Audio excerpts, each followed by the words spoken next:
Anong masasabi mo sa mga kakalye natin dito sa Pilipinas? Ngayon maayos na kasi dati lubak-lubak eh. Ngayon kung kalye ka, kailan ka uling ginak? Gago!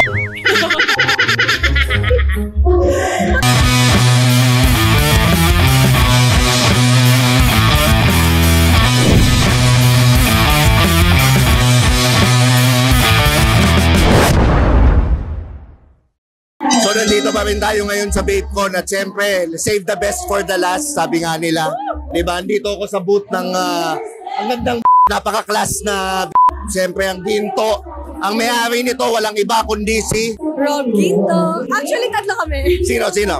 Ako, si Gian Arroyo, tsaka si Jose Melizalde. Agoy, mga Lodi lahat yung mga may-ari. Viva Max lahat yan. Rob, kasi ganito, medyo sinasabi nila wala daw silang natututunan sa content ko. So ngayon, gusto ko gumawa ng educational content. Kilala kong kaliskis mo, oy. Ngayon, okay. Okay lang sa'yo? Okay lang sa akin yan. Okay, so pwede kang contentin. Ano bang hinihintay natin? Contentin na natin si Rob. First question, anong masasabi mo na yung mga damit na natin sa Taytay umaabante na, maganda yung quality? Mabuti yan. Mabuti yan. Mabuti yan. Keep it up. Kung ikaw ang mananahi ngayon sa Taytay, paano mo ipapasok yung sinulit sa karayom? Ditilaan mo ba muna o diretso pasok? Siyempre, kailangan muna. So ditilaan mo muna. Oo, didilaan. Ganun ako. Tama. Ganun ako magpasok. Yan, tama. Rob Ginto, didila. Ay, gamo. Next question, ano masasabi mo na yung mga magsasaka naghihirap? Bakit? Naghihirap kasi walang makain, nag-i-import na ng bigas. Kailangan natin silang tulungan. Kailangan tulungan ng gobyerno yan. Yung magsasaka, ikaw yung lupain. Gaano ka dapat kadalas araruhin? Putang ina yan.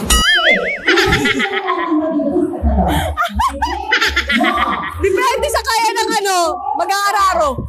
Okay. Daily, pwede? Pwede, sa una. Sana all. Oo, Sa una. siyempre. Oo. Kasi, siyempre, para mataba yung lupa. Yung lupa. Yan. Tama. Para walang nagugutom na magsasaka. Di ba? Yan naman yung tama. Next question. Anong masasabi mo sa mga kakalye natin dito sa Pilipinas?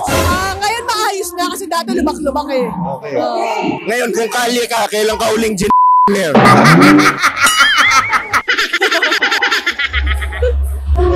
Matagal na! Matagal ba? Dati, ilang mo na yan sabi mo, matagal na ngayon, matagal pa din. Wala pang gagawin ko.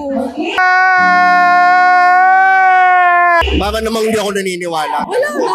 Wala talaga. Kaya ko naman yung sarili ko nga kasi. Sa bagay, tama nga naman. Okay. Si Mariam Palad.